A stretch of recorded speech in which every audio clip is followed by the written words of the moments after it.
अस्सलाम वालेकुम to all of you.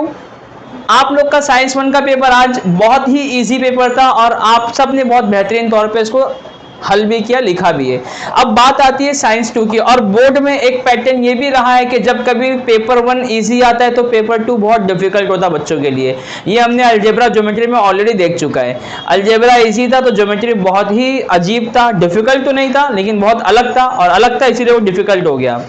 Science one बहुत इजी पेपर था, तो एक इमेज ये भी बन रही है मेरे दिमाग में कि साइंस टू बहुत डिफिकल्ट होगा आपके लिए। और यकीन मानो जो आपके लिए डिफिकल्ट होता है वो टीचर के लिए भी डिफिकल्ट होता है। बस क्या हमें अथॉरिटी होती है नोट्स रिफर करने की, तो हम देख के आंसर निकाल लाते हैं। आप एग्जाम में अपनी नॉलेज के बेस पे लिखना रहता है, वहां आप अटक जाते हो और कुछ नहीं। तो आज के इस वीडियो में कुछ चैप्टर्स और कुछ इंपॉर्टेंट क्वेश्चन मैं आपके साथ डिस्कस करने वाला हूं। और ये क्यों करने वाला हूं, ये रीजन मैं आपको आज ही बता दे रहा हूं, क्योंकि कल मैंने जो डिस्कस किया था साइंस वन से related same to same question हमने आज पेपर में उसको देख लिया है। ये वीडियो में मैं इसलिए कह रहा हूं कि आपको पता नहीं है, बाकी जो बच्चे यहाँ लाइव बैठे इन्हें तो मालूम है, कल मैंने इन्हें बताया था, आज वो पेपर में देखे, आज जो इन्हें बताऊंगा वो कल फिर इंशाल्लाह पेपर में देखेंगे। मे भी हो सकता है, बोलो इंशाल्लाह आ सकता है। ठीक है, तो सबसे पहले बात करेंगे चैप्टर वन की, ग्रेविटेशन की, जो कि साइंस वन का था। यहाँ पे इवोल्यूशन है, यहाँ पर इवोल्यूशन है। इसमें से कोई 5 मार्क का सवाल नॉर्मली जर्नली कभी नहीं पूछता है। हाँ, और ये बात भी मैं आपको बता देता हूँ कि 4 मार्क्स क्वेश्चन नंबर 4 जो होता है आपका 5 मार्क्स वाला, उसमें ना एक पैटर्न होता है, फिक्स पैटर्न। कुछ चैप्टर ऐसे हैं जिनसे सिलेक्टेड 5 में की क्वेश्चन आते ही है। साइंस वन में वो चैप्टर नंबर 4 है और साइंस टू में चैप्टर नंबर 8 है। इसका डिस्कशन मैं लास्ट में करूंगा कि इसमें से 5, और ये इसलिए बता रहा हूँ कि आप कोई एक चैप्टर अच्छे से 5 मार्क का करके जाओ, वही आपको एग्जाम में मिल भी जाएगा। 100% श्योर इस बारे में बोल रहा हूँ, 99% भी नहीं, 100%। आप दूसरा वाला मत पढ़ो, वो ऑप्शन में आता, छोड़ दो उसको। या अगर किसी को रिस्क नहीं चाहिए, मतलब क्योंकि आप कभी भी किसी के बारे में श्योर होते तो वहां पे अनश्योरिटी भी रहती है थोड़ी बहुत सी कि नहीं ये मे भी नहीं हो सकता है, ये मे भी को हटाना, तो मैं आपको 2-3 लेसन बताता हूँ, उनके 5 मार्क के क्वेश्चन आप करके जाओ। तो चैप्टर वन में से देयर इज नो 5 मार्क्स का क्वेश्चन। तो इसमें क्या इंपॉर्टेंट हो सकता है, इसमें से आपको एमसीक्यू मिल सकती है, इसमें से आपको शॉर्ट नोट्स मिल सकती है, इसमें से आपको डेफिनेशन मिल सकती है, एंड इसमें से आपको कोई भी एक्टिविटी मिल सकती है। ठीक है, तो इसके इंपॉर्टेंट क्वेश्चन कौन कौन से हो सकते हैं। आप अगर अपना क्वेश्चन पेपर देखोगे तो उसमें क्वेश्चन नंबर 2 जो होता है उसमें गिव साइंटिफिक रीजन होती है। एनी 3 रीजन में से कोई 2 आपको अटेम्प्ट करना होता है, और गिव साइंटिफिक रीजन आपके कुछ ही चैप्टरों में है। तो एक काम तो और आसान हो गया कि कुछ चैप्टर्स के सिर्फ रीजन आपको याद करना है, और उसमें भी मैं आपको ये बता दे रहा हूँ कुछ चैप्टर्स में से एक चैप्टर आप ऑप्शन में छोड़ दो, क्योंकि आपको 3 रीजन आएगा, 3 में से कोई 2 अटेम्प्ट करना है, कोई एक चैप्टर। और ऐसा नहीं होगा कि एक ही चैप्टर का 2 रीजन सवाल में होगा, तो मालूम पड़ा था आपने वही चैप्टर छोड़ा तो दोनों छूट गए, ऐसा नहीं होगा। 3 रीजन तीनों सेपरेट सेपरेट चैप्टर के होंगे, और आपको गिव रीजन शायद आपकी टेक्स्ट बुक में कम से कम 4 या 5 ही चैप्टर में मिलने वाला है, उसमें से 3 कोई एक आप रिलीज कर दो, आपका बर्डन कम हो गया। जिसमें ज्यादा रीजन मिल रहा है वही रिलीज कर दो, कम रीजन वाले पढ़ लो, तो आपको give scientific reason easily crack हो जाएगा। 4 मार्क्स आपको यहाँ पे मिल गया, बोलो मिल गया। हाँ, थोड़ा होप रहेगा तो काम आएगा आगे। सेकंड आपका आता है 2 मार्क की क्वेश्चन, इसमें 5 क्वेश्चन है ना, और अटेम्प्ट एनी 3 है, तो ये भी देखो कितनी सही चीज है। फिर से कह रहा हूं मैं, ये 2 मार्क्स के जो क्वेश्चन होते हैं ना, 5 क्वेश्चन, ये पांचों के पांचों सेपरेट चैप्टर के होते हैं, और आपके पास साइंस 2 में 10 चैप्टर है। अब 10 चैप्टर में से देखो सिंपल सी चीज है, 5 में अटेम्प्ट एनी 3 करना है, यानी ये लगभग अगर देखेंगे तो 60% है। 5 का आधा 2.5 होता है, 3 अटेम्प्ट करना है, तो 60% है। तो 10 का 60% कितना होगा, 6 चैप्टर। कोई भी 6 चैप्टर के 2 मार्क के आंसर याद करके जाओ, कोई भी 6 चैप्टर, स्टार्ट से 6 ले लो, कोई शुरुआत के 6, शुरू का 3, लास्ट का 3, कोई बीच में, जिसको जैसा 6 चैप्टर उठाना उठा लो, ओनली 6 चैप्टर करके जाओ। अटेम्प्ट एनी 3 में आपको उस 6 चैप्टर में से 3 क्वेश्चन 100% मिल जाएंगे, क्योंकि देखो हमें मैथ्स भी आता है तो हम उसका, ये मैं प्रोबेबिलिटी कर दिया, मालूम पड़ा आपको, 5 में से 3 आते हैं, 3/5 प्रोबेबिलिटी है, तो 0.6 हुई अगर, हाँ, तो हम अगर 100% की बात करेंगे तो 60% हो जाएगा, यानी 10 में से 6 चैप्टर के चांसेस है 2 मार्क के सवाल के लिए, है ना, काम आसान हो गया। और ये 6 चैप्टर में चैप्टर नंबर 1 बहुत इजी है, इसमें 2 मार्क के क्वेश्चन, म्यूटेशन पूछेगा, ट्रांसक्रिप्शन पूछेगा, ट्रांसलेशन पूछेगा, ये एक एक मार्क के भी है, ये एक एक मार्क के भी है, एक एक मार्क के भी है, 3 बार बोल दिया हो, एक एक मार्क के है, ये इको में हो रहा है, मैं एक ही बार बोला था, एक एक मार्क के भी है।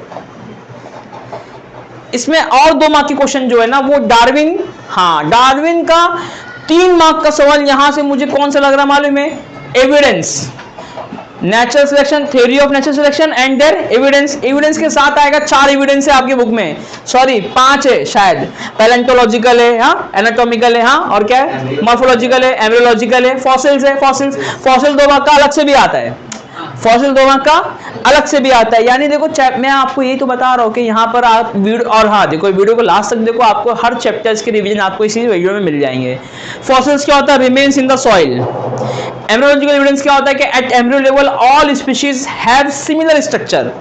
उसमें वो डायग्राम है बच्चे वाला, याद है वो डायग्राम एग्जाम में कभी कभी देके बोलता है आइडेंटिफाई, तो आपको लिखना है evidence of embryological evidence, simple एकदम 1 मार्क का मिल जाता है ऐसे ही, क्योंकि वो डायग्राम आपको बनाने नहीं आएगा, सिंपल सी बात है, हाँ कभी बनाने नहीं आएगा, वो पॉसिबल है भी नहीं हाथ से बनाना वैसा वैसा, क्योंकि आप स्टेज 1 स्टेज 2 से आपका सभी सिमिलर बनेगा या तो सभी एकदम अलग अलग बनेगा, तो ये सब चीजें दिमाग में रखने का।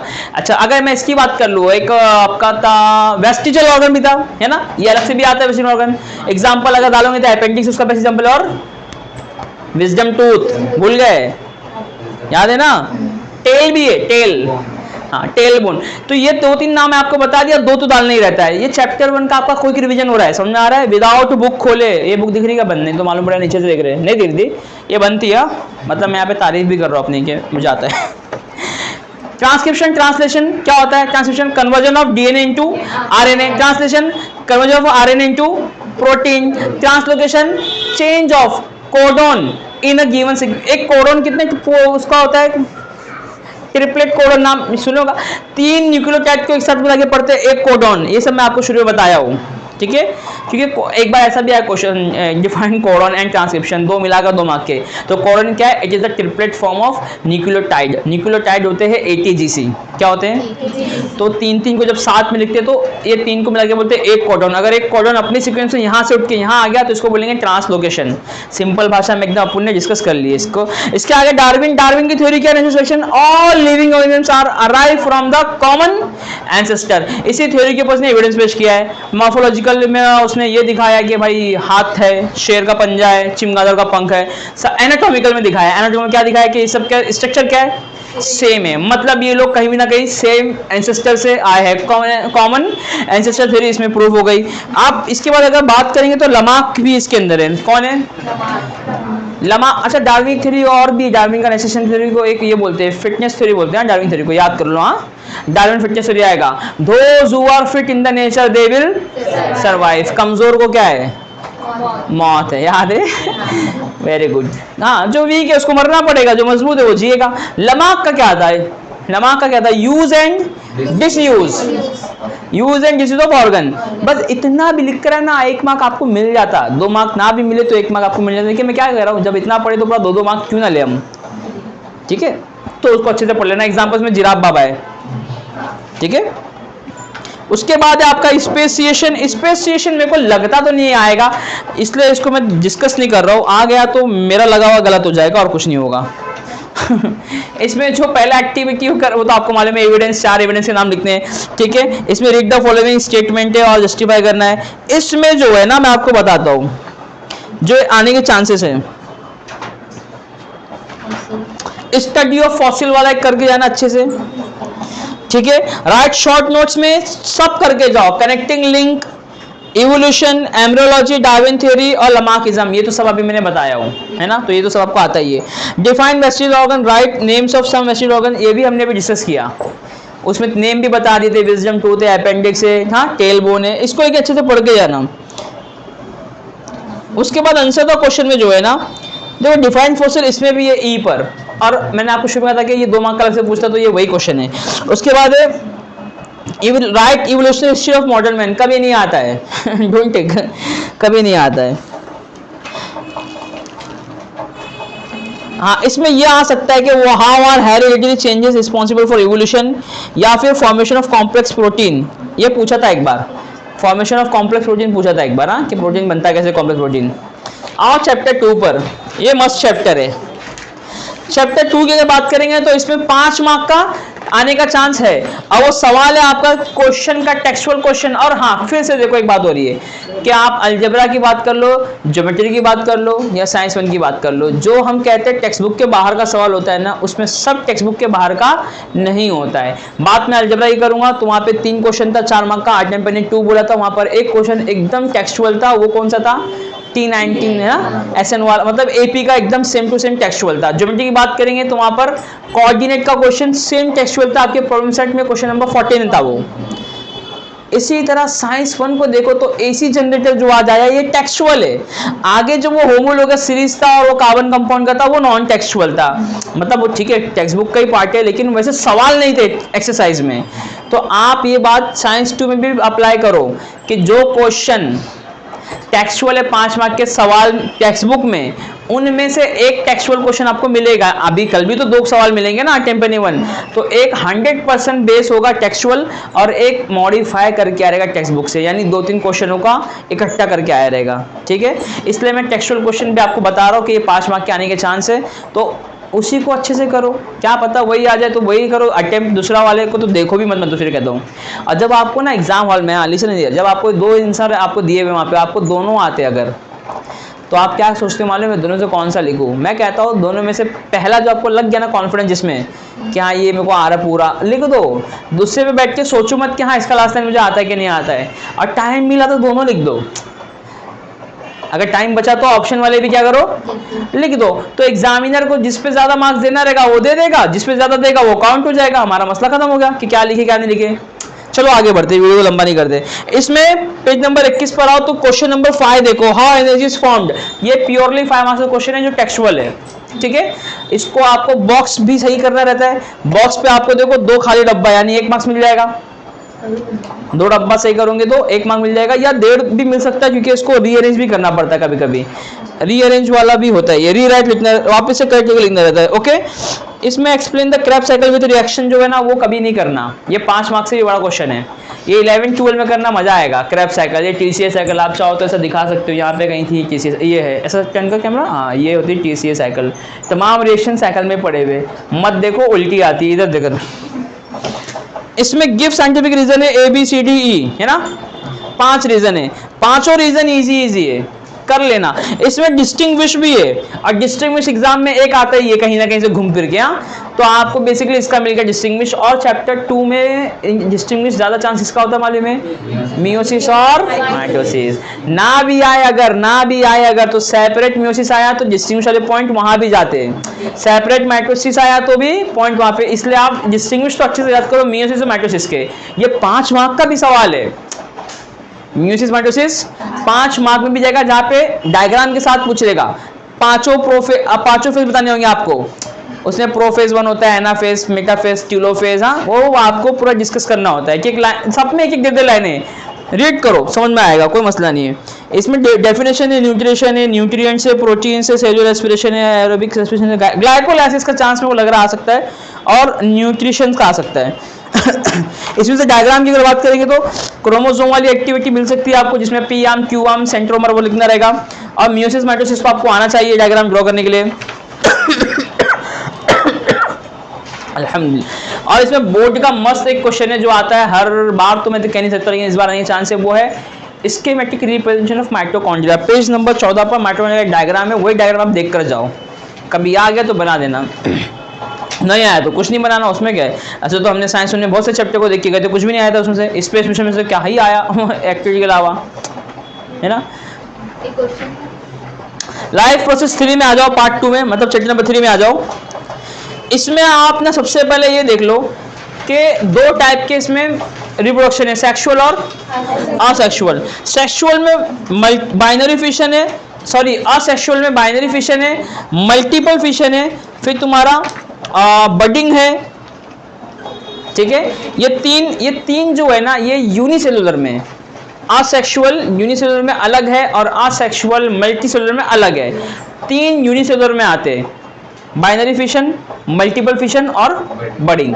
उसके बाद मल्टी सेलुलर में जाओगे वही असेक्सुअल, तो उसमें पहला है फ्रेगमेंटेशन, रीजनरेशन, बडिंग इसमें भी है, और वेजिटेटिव प्रोपगेशन। ये प्लांट्स का असेक्सुअल पार्ट है, क्योंकि प्लांट्स क्या होते हैं, यू मल्टी सेलुलर होते हैं।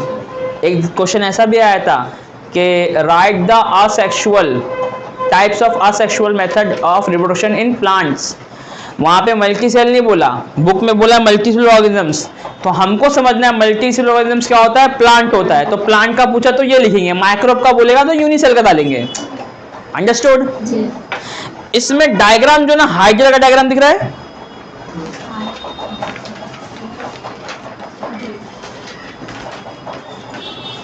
ये डायग्राम पूछता है, हाँ हाइड्रा का कभी कभी छप कर आता है, आइडेंटिफाई करने बोलता है। इसके बाद जब आओगे आप आगे, फ्लावर का मिलेगा इसमें आपको, है ना, parts of flower page number 26 पर जो है मस्त वैसे ही देख के जाओ, मना कर आओ एग्जाम में। ये आपको एक्टिविटी फॉर्म में भी आ सकती है, मतलब जैसे अगर उसको तुम पे तरस आया, रहम आया, बहुत इजी पे बना रहा है, तो ये छाप देगा, पूरे बॉक्स खाली कर देगा, ABCD डाल देगा, और आपको बस नाम डालना है, A पे क्या आएगा, B पे क्या आएगा, C पे क्या आएगा। और ऐसा है तो आपको आंसर तो पक्का आ ही जाएगा, मुझे मालूम में क्यों आएगा, ठीक है, आपको मालूम में आंसर क्यों आएगा। इसके बाद अगर आगे बढ़ेंगे चैप्टर में, 28 पर मेल रिप्रोडक्टिव सिस्टम है और 29 पर फीमेल है। बोलने को बोला जाता है कि इस दोनों में से एक डायग्राम आता है, बट मैं बोलता हूँ ज़्यादातर पहले मेल ही आता है, फीमेल का बहुत कम आया है, मेल का ज़्यादातर आया है। इसमें बनाने भी पड़ता है कभी कभी, हाँ, नेमिंग के साथ साथ, मतलब ये लॉन्ग क्वेश्चन भी है, तो चैप्टर 2 से लॉन्ग क्वेश्चन बहुत सारे आ सकते हैं। हाँ सॉरी, ये चैप्टर 3 का 5 क्वेश्चन है long question, male reproductive system in detail brief with diagram, एक एक का फंक्शन बताना पड़ेगा, टेस्टिस का, फिर तुम्हारा वो फेलोपियन ट्यूब, जो फेलोपियन ट्यूब तो फीमेल में होता है, इसमें सेमिनल वेसिकल होगा आपका, वासा एफरेंशिया, वासा डिफरेंशिया, यूटेरस, ये तमाम के फंक्शंस आपको एक एक करके, एक एक पॉइंट में, एक एक लाइन में पॉइंट वाइज आंसर को लिखना। आई रिपीट, 5 मार्क के क्वेश्चन को पॉइंट वाइज लिखना। अगर आपके पास बहुत बड़ा पॉइंट है तो फुल स्टॉप बीच में मार के उसको 2 पॉइंट में करके लिखो, पॉइंट पे मार्क्स इजी होते देने के लिए। फर्टिलाइजेशन क्या होता है आपको मालूम है, fusion of male gamete and female gamete is called fertilization. फिर आपके मेंस्ट्रुअल साइकिल, हाँ मेंस्ट्रुअल साइकिल में ना ये साइकिल नहीं बनाने आती कभी भी, ठीक है, आपको बस उसके फेज याद रखने होते हैं। मेंस्ट्रुएशन साइकिल जो होता है ना, उसके फेज, इसका ना एग्जाम आपके डाइजेस्ट में है आंसर मस्त एकदम, मतलब पॉइंट वाइज है, वो देख के जाओ। इसमें ये जो मेंस्ट्रुअल साइकिल डायग्राम है, ये या तो बच्चों वाला डेवलपमेंट ऑफ बर्थ, ये भी कभी नहीं आता डायग्राम, और ये भी कभी नहीं आता, लेकिन यहाँ पे जो बॉक्स में है sex determination in human beings, फिलहाल तो चलो डू यू नो वाला सब रिड्यूस हो चुका है, तो अब इसकी जरूरत नहीं अपने को पढ़ने, तो ये भी आता था कि डिटरमाइन कैसे कर सकते हो, और बहुत ईजी है। मेल का XY, फीमेल का XX, क्रॉस कराओगे, 2 चांसेस है, या तो मेल या तो फीमेल है, सिंपल एकदम।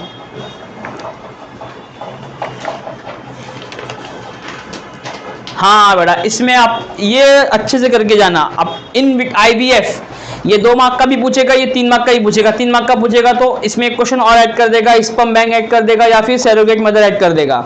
कभी कभी 3 वर्ड करके 5 मार्क में पूछ लेगा, स्पर्म बैंक भी बताओ, सरोगेट मदर भी बताओ, और IVF बताओ। इन विट्रो फर्टिलाइजेशन जो लैब में होती है, बॉडी के बाहर, टेस्ट ट्यूब बेबी इसी का नाम है, ठीक है। आप लिख सकते हो Aryan Khan is the best example of IVF, Shahrukh Khan का बेटा उसी का तो है टेस्ट ट्यूब बेबी। हाँ, इसमें ना जो है रिप्रोडक्टिव हेल्थ जो है, इसमें आपको 3 सिंड्रोम के नाम दिए यहाँ पर। एक मिनट, यहाँ पे कोई भी सिंड्रोम नहीं क्या? चलो बच गए आप, बच गए तो चलो जान दो, ये नहीं आएगा। फिर ट्विंस भूल जाओ, अपने आप को देख लेना, ट्विंस देखना है तो आईना और आप आपस में ट्विंस हो। हाँ, इसमें जो है ना क्वेश्चन नंबर 8 देखो, gender of child is determined by the male partner of couple, explain with reason whether this statement is true और फॉल्स। 2 और 3 मार्क्स के लिए आ सकता है ये, ठीक है। क्वेश्चन नंबर 9, एक्सप्लेन असेक्सुअल, अबे अभी तो ये बताए थे कि प्लांट बोल के आएगा तो आपको ये वाला लिखना था, वेजिटेटिव प्रोपगेशन है उसमें बर्डिंग भी है, उसमें आपका रीजनरेशन भी, उसमें फ्रेगमेंटेशन भी, 4 चीजें लिखनी है। फुल 5 मार्क्स देके जाएगा अशनब, कितना मार्क? 5 मार्क्स। उसके बाद आपका modern techniques like surrogate mother, ये भी मैंने अभी आपको डिस्कस किया चैप्टर के अंदर में, तो ये क्वेश्चन भी आपका इंपॉर्टेंट है। और एक्सप्लेन सेक्सुअल रिवोल्यूशन प्लांट, जब प्लांट की बात करोगे तो वहां पर आपको फिर वो फूल वाला याद है डायग्राम, वो उसमें आ जाएगा, ठीक है। इसके बाद क्वेश्चन नंबर चैप्टर 4 पे चलो, ये आपके बायो के चैप्टर खत्म, अभी EVS का चालू। बायो का एक और आएगा आगे, बायोटेक्नोलॉजी, और क्लासिफिकेशन ऑफ एनिमल है ना, कुछ तो है ना, मैं उसको जल्दी देखता नहीं हूँ, आप देखते हो? मसला नहीं, उसका मैं बता दूंगा क्या है। ये ईवीएस का मैं कुछ बताओ कि इसका कुछ कर लोगे खुद से भी,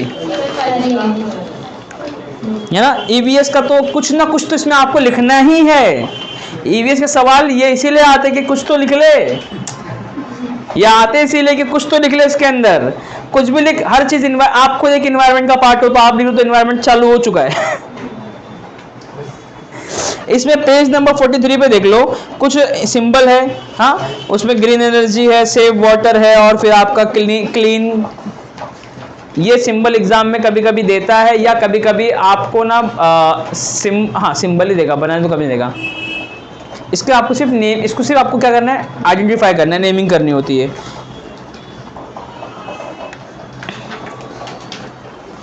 बायोडाइवर्सिटी 2 मार्क की आ सकती है। बायोडाइवर्सिटी मतलब होता है कि लाइफ जो जमीन पे फैली पड़ी ना, इनमें जो चेंजेस है। डाइवर्सिटी का मतलब होता है एक अनेकता में एकता। डाइवर्सिटी, मल्टीपल लोग एक जगह मिल गए, it is a diversity. India is a diversity country, diverse country, क्योंकि यहाँ पे अलग अलग रिलीजन, अलग अलग जात धर्म जात वाले लोग हैं जो एकता में रहते हैं। अनेकता में एकता, यही डाइवर्सिटी होती है। इवन देखो क्वेश्चन में जाओ तो क्वेश्चन नंबर 7 में है भी कि इन इमोजीज के मतलब क्या है। इमोजीज कहेंगे ना इसे सिंबल। सैम्बल क्या होता है? बताओ मत आप कौन सी मीडियम से, ठीक है, सिंबल बोलो। और इसमें क्वेश्चन भी है, how the biodiversity can be conserve, what do we learn from the story of Jadav Molai. कुछ नहीं सीखा अपन इससे, जान दो। इसमें मुझे तो कुछ भी नहीं लग रहा आने ऐसा। हाँ, पोल्यूशन का पढ़ के जाना आ सकता है। Right the factor affecting on environment, ना भी पढ़ो तो आपको मालूम होना चाहिए फैक्टर कौन कौन से जो अफेक्ट करते हैं। एक बार देख लेना बस, धुआं होगा, पोल्यूशन होगा उसमें, यहाँ गंदा पानी होगा, अच्छा पानी कभी नहीं होता। टुवर्ड्स ग्रीन एनर्जी, इस पे आ जाओ। इसकी बात करोगे तो इसमें ना एक क्वेश्चन और टरबाइन वाला जो है, हाँ, ये आपको लास्ट टाइम शायद प्रीलिम में भी आया था, याद है? Energy transformation in nuclear power plant. एक क्वेश्चन ऐसा आया था कि कुछ तो एनर्जी लगेगी टरबाइन को घुमाने के लिए, फिर उससे कोई भी सोर्स ऑफ एनर्जी टरबाइन को घुमाता है, टरबाइन से क्या बनेगा, फिर मैकेनिकल एनर्जी करो तो इसमें इलेक्ट्रिकल एनर्जी में, ठीक है, वो एक एक्टिविटी फॉर्म में आता है। वो देखो यही दिया हुआ है कि आपका कोई भी नेचुरल गैस यहाँ पे डाले, compressor for the pressurise air, combustion chamber, gas turbine, generator, then electrical energy. Basically हर एक का यही एम है कि इलेक्ट्रिकल एनर्जी कैसे बनेगी, बाय कन्वर्जन ऑफ मैकेनिकल। तो मैकेनिकल कैसे आ सकती है, बाय एयर आ सकती है, बाय वाटर, हाथ से घुमा बैठ के तो भी आता, कोई मसला नहीं है। हाइड्रो इलेक्ट्रिक एनर्जी करके आना, ये एग्जाम में पूछता है, ये बड़ा क्वेश्चन है। इसका एडवांटेज भी है, देख लेना एक बार। सोलार सेल बताने की जरूरत तो नहीं है ना। Solar thermal power plant, which fuel is used in thermal power, question number 2।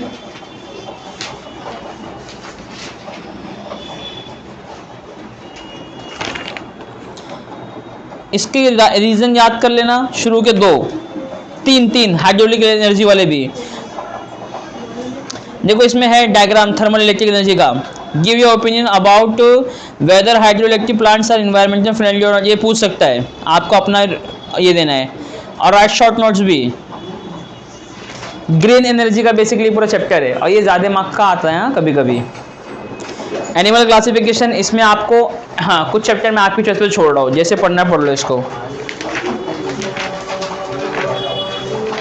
इसमें भी मोस्टली आपको ना मेन मैं बता, इसमें टेक्सचुअली करके जाओ, ज़्यादातर क्या करके जाओ, टेक्सचुअल करके जाओ। और जो आपको अभी तक याद है उसी को रिपीट करना, नया कुछ पढ़ने की ज़रूरत नहीं है।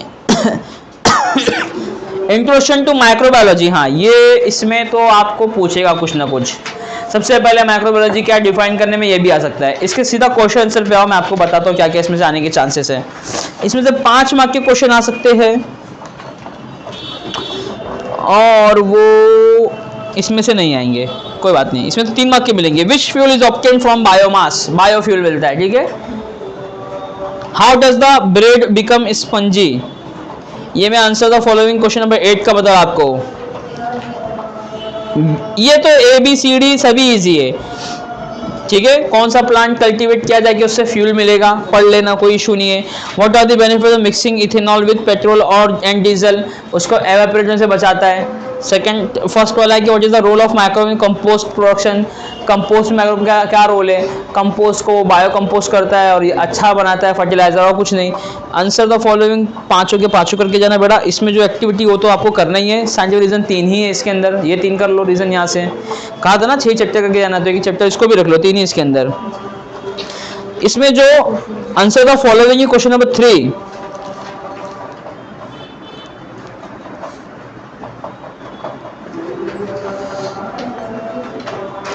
Explain the importance of biopesticide in organic farming. एक ये पढ़ के जाना, which fuel can be obtain by microbial process, 2, और दूसरा which precautions are necessary for paper proper decomposition of domestic waste, 3। ठीक है, इससे तो आ जाओ बायोटेक्नोलॉजी। हाँ, मस्त क्वेश्चन है, मस्त चैप्टर है। शुरुआत में क्या क्या बताया सब भूल गया हूँ, फिर बता रहा हूँ। इसमें से पहले तो 5 मार्क का क्वेश्चन जो आपको बता रहा हूँ वो है what is biotechnology, right commercial aspects of biotechnology. 10 point लिखना है। कमर्शियल एस्पेक्ट में आपको क्रॉप प्रोडक्शन से स्टार्ट करना है, वैक्सीनेशन, डीएनए, फिंगरप्रिंट, हर एक के बारे में बताना थोड़ा थोड़ा। ठीक है, एक सवाल ऐसा भी आता 5 मार्क के कि right 2 crop production name, BT cotton, BT brinjal, बात खत्म हो गई। हर्बिसाइड के कोई 2 नाम बोलेगा, है ना। बीटी कॉटन हर्बिसाइड में आता है, कीड़े को लगने नहीं देता ना उसमें, हर्बिसाइड नहीं, सॉरी पेस्टिसाइड में आता है, पेस्टिसाइड कीड़े नहीं देता है। फिर इसमें बायो फर्टिलाइजर 2 मार्क अलग से पूछता है, कोई 2 व्यक्ति का नाम बताओ जो बायो फर्टिलाइजर हो। अजोला और rhizobium, Rhizopus, Azotobacter, notochord, anabaena, बहुत कुछ है। फिर इसमें आपका अलग से सेपरेट पूछेगा वैक्सीनेशन। हाँ, वैक्सीनेशन में एक जिसमें डिजीज आई है, जिसको हम क्या बोलेंगे, डिफेक्टेड, या फिर जिसमें डिजीज है, डिजीज पॉजिटिव बंदे से हम वो वायरस या वो बैक्टीरिया या वो माइक्रोब्स निकालते हैं और उसी का विरुलेंस प्रॉपर्टी, जो नुकसानदार प्रॉपर्टी थी, उसको हीट किल कर देते हैं। मतलब बैक्टीरिया को हीट किल पास करेंगे और उसको वापस डाल देंगे उसी बीमार इंसान के अंदर, तो जाके उस बीमारी को ख़त्म कर देगा। वैक्सीनेशन के लिए आपको अगर देखना है तो आप 3 महीना पहले जाके मेरा लेक्चर सुन लेना। अभी तो रिकॉर्डेड है नहीं, वो कुछ कर नहीं सकते। इसी क्वेश्चन आंसर में आ जाओ, कुछ टिक करा देता हूँ। Write the comparative notes on usefulness and harmfulness of biotechnology, पूछ सकता है 5 मार्क में। हाँ,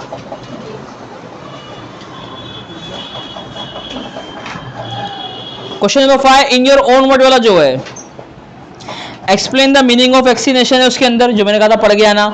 importance of fruit processing in human life, why some of the organs in human body are most valuable, which precautions will you take during the spraying of pesticide, which products produce। पहला वाला करना, last वाला करना, ज्यादा chance in दोनों का आने वाला है। एंड राइट शॉर्ट नोट्स, दोनों पढ़ गया ना। इंपॉर्टेंस ऑफ मेडिसिनल प्लांट्स और बायोटेक्नोलॉजी प्रोफेशनल यूजेस। ठीक है, सोशल हेल्थ तो मैं आपको कुछ भी नहीं बताने वाला, इसमें स्ट्रेस है। हाँ, इसमें स्टैंड अप कॉमेडी सुनो, क्लब में जाओ, हाँ हाँ हाँ हाँ करो, हाथ ऊपर करो, नीचे करो। इसमें तुम्हारे भाई बीमार है तो क्या करोगे, बहन स्ट्रेस है तो क्या करोगे, हाँ वहाँ पे और चिढ़ाएंगे उसको, मस्त पैसा मिलेगा। ये इसमें से कुछ बताने वाला नहीं हूँ, लेकिन ये आता है एग्जाम में, कम से कम आपको 4 से 5 मार्क देके जाएगा। कुछ नहीं, मैं बोल बोल के एक बता देता हूँ, ये मुझे भी देखना है कि मेरा बताया हुआ कितना आता है। अब वो एक ये है,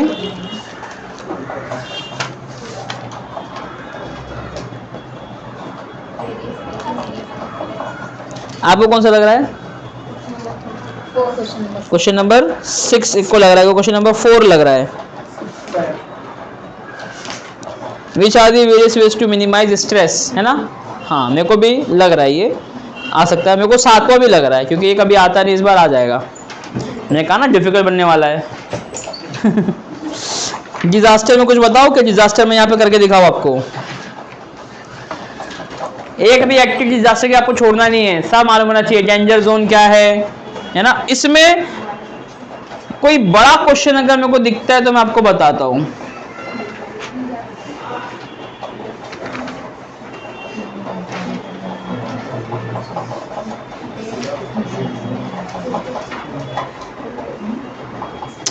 Question number 5. Write down the reasons, effects and the remedial measures taken for any 2 disaster experienced by you. बोला कोई से ऐसे 2 डिजास्टर के बारे में बताओ जो आपने खुद से एक्सपीरियंस किए हो। तो यहाँ पे जरूरी नहीं कि आप कोई डिजास्टर में फंसे हो, आपको कोई डिजास्टर में बताना होता है। उसका इफेक्ट, जैसे मान लो आप बता रहे मैं सैलाब में फंस गई थी, तो उसका इफेक्ट्स क्या हुआ था? हाँ, डूब गए थे, भीग गए थे, जो भी है ना गधो। राइट नोट्स इसमें है, disaster mock drill, disaster management act, कुछ भी नहीं आएगा इसमें कोई question. Which are the objectives of disaster management? Question number C. Which different methods are used for transportation of patients? नहीं, ये नहीं आएगा. What is essential to get the training of first aid? ना which are the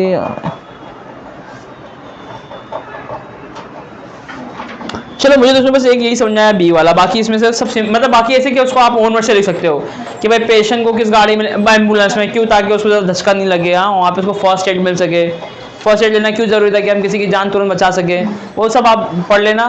तो hopefully ये आपको revision कोई अच्छा ज़रा भी लगा नहीं होगा, क्योंकि हमने रिवीजन के नाम पे कुछ भी नहीं किया, सिर्फ कुछ क्वेश्चन को डिस्कस किया है। ये डिस्कस इसलिए हुआ है कि आप इसको जाके घर पे आके क्या करो, प्रिपेयर करो, इस चीज़ों को लेके प्रिपरेशन करो, तो इंशाल्लाह आपका पेपर भी कल का आज की तरह। बेटा कल प्रिपरेशन करोगे तो फिर कल के लिए हम क्या बोलेंगे, कल ही कहेंगे ना, कल का कल परसों होता है, हमें भी मला ठीक है। तो वीडियो अगर आपको पसंद आई रहेगी तो लाइक सब्सक्राइब, क्या बोलते हैं, बोलो पूरा लाइन, लाइक शेयर, ये जो बोल रहा है वही बंद कर।